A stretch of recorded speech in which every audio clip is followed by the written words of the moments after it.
우리 하나님께서 여러분과 함께 하시고 이 시간 말씀을 통하여 큰 은혜 주시기를 바랍니다. 5월 가정의 달이라고 합니다. 이 가정의 달을 제정한 이유는 모든 가정이 행복하게 되기를 바라는 마음으로 가정의 달을 정한 것입니다. 우리는 모두가 다 행복한 가정을 꿈꾸고 있죠. 행복한 가정이 되려면 어떻게 해야 될까? 다양한 생각들을 모으고 또 활동들을 하는 것입니다. 오늘 성경 말씀은 욥의 가정에 대한 말씀입니다. 욥의 가정은 항상 하나님을 잘 섬기고 예배하는 가정이었고 아들, 딸 10명이 낳고 단란하고 행복하게 사는 그런 부자 가정이었습니다. 이 단란하고 행복했던 욥의 가정에 어느 날 심한 태풍이 불어서 집이 무너져 내리고 그곳에서 파티를 하던 욥의 아이들이 모두가 다 사고를 당했습니다. 많은 재산들을 사막의 강도들이 강탈을 해갔고요. 욥은 죽을 병이 걸려서 숨을 쉬기도 어려운 지경이 되었습니다. 단란하고 행복하던 욥의 가정이, 하나님을 잘 섬기던 욥의 가정이 어느 날 절망과 고통 속에 들어가게 되었던 것입니다. 이 시기에 욥은 상당히 힘들었습니다. 누구나 다 믿음 생활을 잘하면 평화롭고 행복한 날만 있을 것이라고 생각하는데 그렇지는 못했던 것이었죠. 궁극적으로는 욥의 모든 이 시련과 고통들이 변해서 다시 기쁨과 찬송의 날이 오는 것을 볼 수가 있는데 욥은 이 시련과 고통의 날들을 잘 견디고 이겨냈습니다. 욥이 이렇게 이겨내고 고통스러운 모든 날들을 잘 견뎌낸 것은 그가 믿음의 기초가 튼튼했기 때문이라고 볼 수 있습니다. 욥의 가정처럼 우리 모든 성도님들의 가정이 행복한 가정이 되시고 은혜가 충만한 신앙의 기초를 단단하게 다지는 귀한 가정들이 되기를 바랍니다. 아이들을 기르는 부모들은 자랑스러운 아들이나 딸들을 두고 싶어 합니다. 하나님께서는 성도들이 믿음 생활을 잘 하기를 바라고 또 그런 사람들을 자랑하는 것 같습니다. 오늘 말씀에 보면 하나님께서 믿음 생활을 잘하는 욥을 사탄에게 자랑하시는 장면이 나오는 것입니다. 사랑하는 아들, 딸들이 잘 되면, 형통하면 부모님에게는 영광이 되는 거예요. 부모의 얼굴이 빛이 나는 것입니다. 오래전에 고향으로 갔더니 읍내에 큰 현수막이 하나 보였습니다. 아무개 딸이 행정고시에 패스했다고 그렇게 현수막을 걸었는데 그 아무개라는 그 말을 보니까 초등학교 동창생이었고요. 그리고 그 딸은 이름이 보니까 우리 집에서 옛날에 우리 아이를 가르치던 과외 공부를 시켰던 아이였어요. 그래서 우리 동상 아이가 행정고시에 패스를 해서 모두 기뻐하면서 현수막을 걸었구나 하는 그런 생각이 들었습니다. 공부를 잘해서 사법고시나 행정고시나 패스하면 부모들이 자랑스럽게 여기겠죠. 아마 우리 성도님들도 자녀들을 생각하면 자랑스러운 자녀들이 많이 있을 겁니다. 우리 주변에, 제 주변에 보니까 아이들이 좀 잘 돼서 만날 때마다 자기 아이 이야기를 많이 하는 그런 사람들이 종종 있는 것 같아요. 감사 동기란 목사님 딸 하나는 아나운서가 돼서 방송에 종종 출연하는데 그 어머니가 방송에 출연한 그 딸의 영상들을 종종 단톡방에 올리는 것을 볼 수가 있습니다. 자랑스럽기 때문에 그런 것이죠. 공부를 잘해도 자랑스러운 것이고 또 다른 사람들보다 뛰어난 어떤 부분이 있으면 자랑스러운 것은 사실인 것입니다. 욥은 믿음이 좋아서 하나님 자랑거리가 됐는데요. 우리 모든 성도님들은 하나님께서 보시기에 모두가 아들, 딸들이고 그래서 되시기를 바랍니다. 자랑거리가 되시기 바랍니다. 하나님께 생각에 답답한 자녀가 아니라 하나님께 보시기에 상큼하고 그 생각하면 하나님께서 기분이 좋으신 우스 땅에 살고 있는 욥을 보면 하나님께 항상 그렇게 기분이 좋으신가 봐요. 욥의 신앙을 보면서 은혜를 나누고 욥이 받은 축복을 우리 모든 성도들도 받아 누리기를 주님 이름으로 축원합니다. 하나님 자랑하는 욥은 첫째로 온전한 사람이라 그렇게 말씀하고 있습니다. 온전하고 정직하다. 맨 처음에 온전하다 하는 그런 말씀이 나오는데 온전하다 하는 말씀은 순수하고 완전하다 하는 그런 말씀입니다. 옛날 번역 성경에는 개혁 성경에는 순전하다라는 그런 표현을 쓰는데, 순전하다 하는 이 표현, 영어 성경 보면은 poor and perfect라는 그런 말로 번역을 했어요. 이게 뭐냐 하면은 아주 순수하고 깨끗하고 또 하나는 완벽하다는 그런 뜻입니다. 하나님께서 욥을 보실 때 순수하고 완전하다 하는 그런 뜻으로 말씀하고 있는 것입니다. 욥은 영혼이 순수하고 영혼이 깨끗해서 아름다운 사람이고 또 영혼이 완벽하게 흠이 없는 사람이라 하나님께서 보시기에 칭찬할 만한 아름다운 사람이었던 것입니다. 영혼이 아름다운 사람이란 거죠. 공부를 잘하는 아이들을 보통 천재라 그러지 않습니까? 제 아이들 너무 공부를 잘 천재라고 말하고, 요새는 아이들 새롭게 표현한 새로운 용어들을 개발해 쓰는 것 같은데, 얼굴이 잘생긴 사람을 얼굴 천재라 그래요. 얼굴 천재. 들어보셨습니까? 조금 이상한데 생각해 보니까 나는 그렇기도 하다. 이 공부하는 재능은 하늘로부터 부여받은 것이거든. 그래 천재라 그러고, 얼굴이 잘생긴 것도 내가 선택해서 받는 게 아니라 하나님 주신 것이죠. 그래서 성경에도 보면은 요셉의 얼굴이 순수하다 뭐 이렇게 표현되어 있는데, 얼굴이 순수한 것은 하나님께 주신 거죠. 그래서 이것을 얼굴 천재라는 말을 쓰는 것 같습니다. 보통 그 직전에는 얼짱이라는 말을 많이 썼죠. 얼굴이 아주 잘생겼다고 얼짱이라는 말을 쓰는데, 생각해보면 얼짱이라는 것은 우리 성도들에게 해당되는 것 같아요. 얼이라는 것은 얼굴뿐만 아니라 얼이라는 것은 정신을 말하고 영혼을 말하는 것이거든요. 예, 얼이라는 것은 정신, 영혼을 말하는 것이니까 우리 모든 성도들은 영혼이 아름다운 얼짱들이 되시기를 바랍니다. 말하자면 욥은 얼굴이 아름다운 얼짱이었던 것이죠. 하나님께서 이렇게 영혼이 아름다운 욥을 칭찬하시고 자랑스러워하셨습니다. 사람이 어떻게 그 영혼이 순수하고 깨끗하고 아름다운 영혼을 될 수 있을까? 이 세상은 죄악으로 가득 차 있는데 우리는 어느 사이인가 영혼이 더럽혀지고 순수성을 잃어버리기가 쉬운데, 어떻게 하면은 영혼이 깨끗한 영혼을 관직할 수 있을 것인가? 이 세상에 생겨난 이래로 죄악은 끊임없이 이 세상에 들어왔습니다.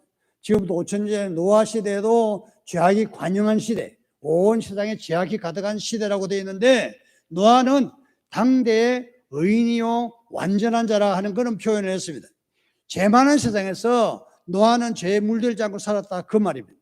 아브라함 시대에도 소돔과 고모라 성이 있지 않았습니까? 소돔과 고모라 성은 말로 현하기 어려운 죄악에 빠진 도시였습니다. 영어에 소돔이라는 단어가 있는데 동성연애자를 뜻합니다. 그 당시에 지금부터 벌써 4,000년 전에 동성연애가 세상에 가득 차 있었던 것입니다. 그런 걸 보면은 그때나 지금이나 세상은 여전히 죄악으로 가득 차 있는 것입니다.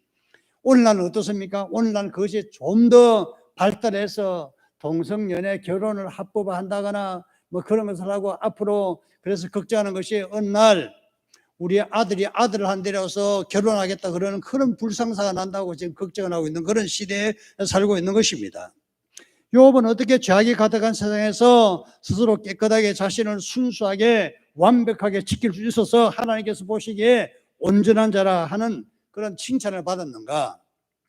사람이 이렇게 온전하게 순수하고 완벽하게 그 영혼이 아름답기 위해서는 그 영혼이 튼튼해야 되는 것입니다. 죄악이라는 것을 바이러스 같고 어느 사이인가 내 영혼에 침투해서 나를 더럽히는데, 끊임없이 더럽히려고 하는 바이러스, 죄악의 바이러스가 내 몸에 들어올 때마다 내 영혼이 튼튼하고 건강하면은 그 죄악의 바이러스를 다 이겨낼 수가 있는 것입니다. 영국에서 어떤 실험을 했는데 보니까 건강한 사람들에게, 보통 사람들에게 코로나 바이러스를 주입을 해봤습니다. 어떻게 이 전염병이 일어나는지를 연구하기 위해서. 근데 모든 사람이 코로나에 걸리진 않았어요. 한 3분의 1은 코로나에 걸리지 않고 코로나균이 들어가도 너끈하게 이겨내는 것을 볼 수가 있었습니다. 아마 지금까지 코로나에 걸리지 않은 성도들이 계시다면 아마 그 몸이 튼튼한 면역 체계를 가지고 있는 것이 아닐까 생각을 해요. 왜냐하면 우리나라 통계해 보니까 코로나 걸린 사람의 95%가 백신을 맞은 사람들이에요. 백신을 맞은 사람도 다 걸린다 이 말이에요. 다만 중증으로 진행이 안 될 뿐이지, 그런 걸 보면은 코로나 백신이라는 것은 독감 백신하고 비슷한 케이스. 독감 백신을 맞아도 독감에 걸리는데 조금 열이 나다가 마는 거와 마찬가지인 것이죠. 그러면서 코로나 백신을 맞아야 되는 것이고, 그런데 어쨌든 건강하고 튼튼하면 코로나 바이러스가 침투하지도 않고 그렇게 손상을 입히지도 않는다는 것입니다. 그러므로 우리의 영혼이 튼튼하고 건강하다 그러면 죄악의 바이러스가 침투할 때 능히 면역이 강하기 때문에 이겨낼 수가 있다는 것입니다. 그러기 위해서 우리가 어떻게 해야 되나 하면은 기찬말을 가지고 있어요. 기찬말을. 우리가 필요한 준비할 수 있는 것이 기찬말인데 기찬말을 세 가지라고 봐요. 우리가 기찬말을 세 가지의 준말이라고 볼 수 있습니다. 기도와 찬송과 말씀이라는 것입니다. 열심히 기도하고 열심히 찬양하고 그리고 말씀 중심으로 살 때 우리의 영혼이 건강해져서 죄악의 바이러스가 우리 속에 침투하지 못하는 것입니다. 기도와 찬송과 말씀이 집합된 것이 예배입니다. 예배를 열심히 드리게 되면 우리 영혼이 강건해져서 능히 죄악을 이길 수가 있는 것입니다. 그러므로 우리 모든 성도들이 욥처럼 온전한 신앙생활을 하고자 하면은 예배 열심히 내시기를 바랍니다. 예배 열심히 하게 되면은 기도, 찬송, 말씀을 통해서 우리 영혼이 강건해지고 죄악을 이길 수가 있는 것입니다. 이 은혜가 우리 모든 성도들에게 충만하시기를 바랍니다. 두 번째로는 하나님이 자랑하는 욥은 정직하다고 칭찬하고 있는 것입니다. 하나님 보시기에 욥은 정직하게 살았습니다. 정직이라는 단어가 영어 성경에는 upright, 바로 섰다는 그런 뜻입니다. 바로 서 있는. 그러니까 삐뚤어 서 있는 것에서 바로 서 있는, 뒤집어져 있지 않고 바로 서 있는 상태를 정직하다고 말했습니다. 이것은 하나님과 바른 관계를 말하는 것입니다. 하나님과 바른 관계에 있는 것이 정직한 것입니다. 정직과 반대되는 것은 거짓이고 속이는 것이고 간사한 것입니다.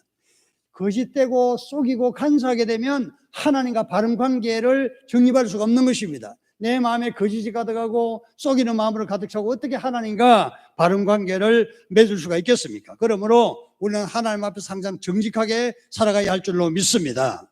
사람은 사실 생각을 해보면 세 가지 면에서 정직해야 돼요. 다른 사람에게 정직해야 되고 내 자신에게 정직해야 되고 하나님께 정직해야 되는 것입니다. 하나님께 정직하지 않는 사람들은 다른 사람에게 정직하지도 않고 자기 자신에게도 솔직하지 않은 것입니다. 하나님 앞에 정직한 사람은 다른 사람의 관계도 정직할 수 있고 또 내 자신에게도 정직할 수 있는 것입니다. 우리는 하나님을 속일 수는 없습니다. 갈라디아 6장 7절에 보면은 스스로 속이지 말라. 하나님은 어떤 누구에게도 속임을 받지 않는다 이렇게 말씀하고 있어요. 우리는 사람을 속일 수도 있고 내 자신을 속일 수도 있어요. 자신이 잘못되어 있으면서도 끊임없이 잘못이 아니라고 자기 암시를 하는 사람들은 나중에 진짜 자기가 잘못이 없는 양 그렇게 처신하는 경우가 있다 그래요. 아주 교활한 것이죠. 하나님 앞에 정직한 사람은 그런 일을 하지 않습니다.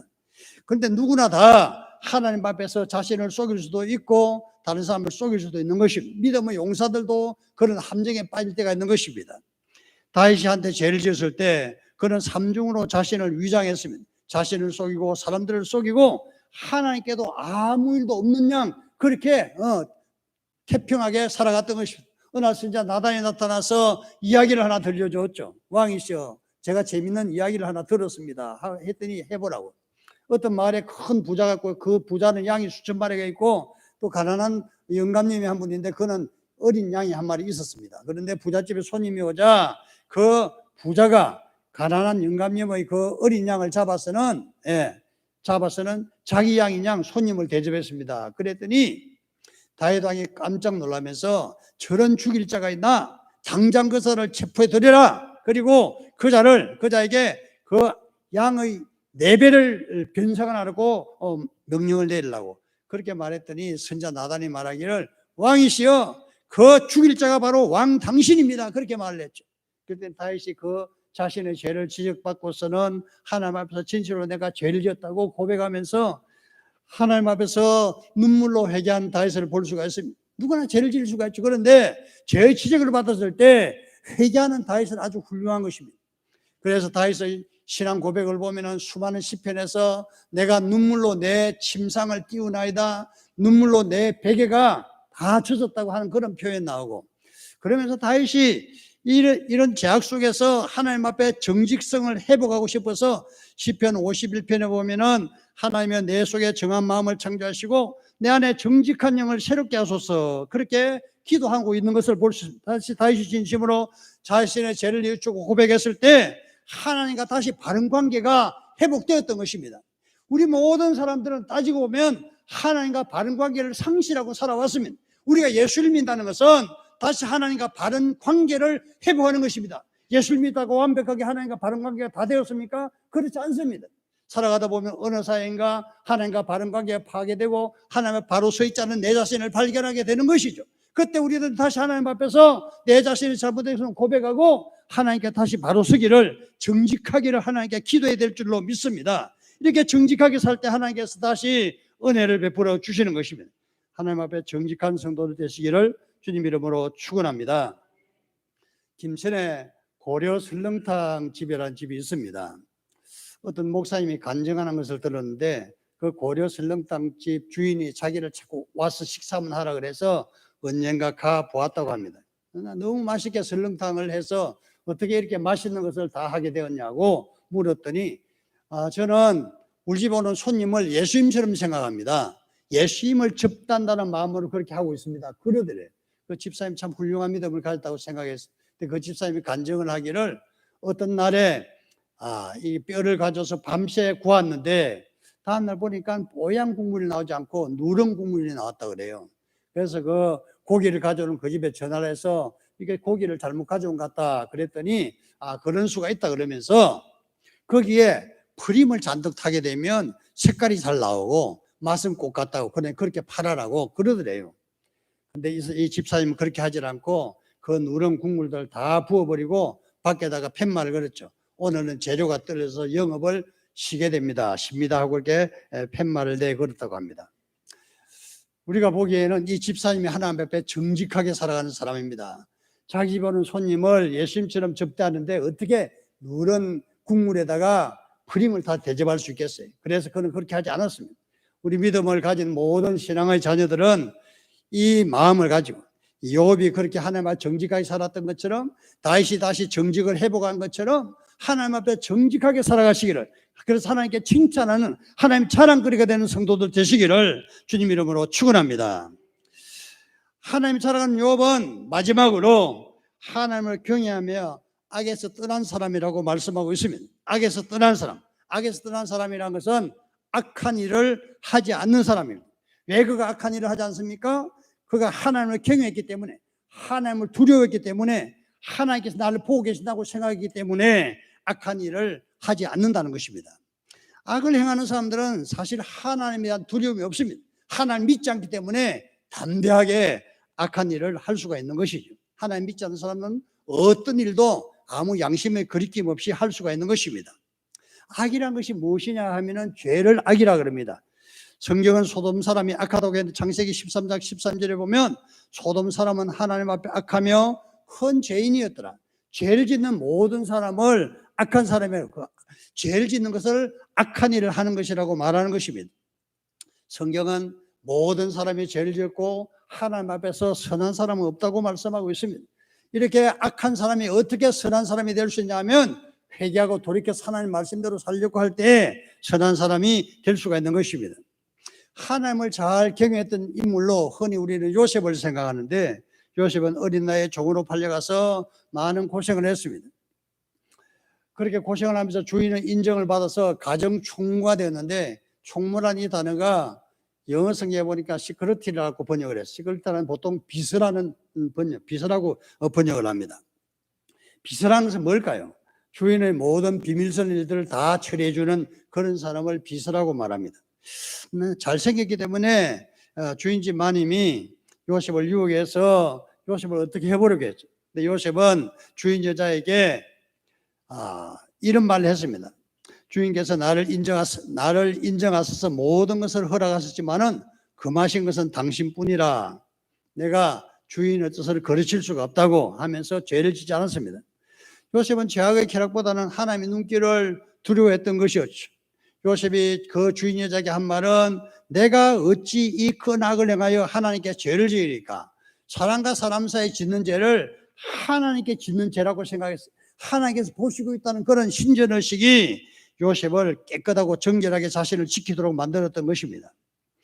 주인만이 날마다 요셉에 지근거리는 바람에 요셉은 아주 주인마님을 피해 다녔는데 어느 날 공교롭게 만나게 되었고, 오히려 요셉은 누명을 쓰고 정말 파렴치한 인간으로 감옥에 갇히는 신세가 되었지만 불평하지 않고 잘 참고 견뎠습니다. 이런 요셉을 하나님께서 보시고 아마 자랑스럽게 생각하실 것 같습니다. 여러분, 신앙생활 하다가 억울한 일을 당했을 때, 모욕을 당했을 때 잘 참고 견디시기를 바랍니다. 하나님께서 이런 사람을 자랑스러워하시고 인정하시고 때가 되면 더 큰 은혜로 축복으로 채워주시는 것입니다. 요셉은 사람이 죄를 짓는 것은 사람에게 짓는 것이 아니라 하나님께 죄를 짓는 것이라 생각했습니다.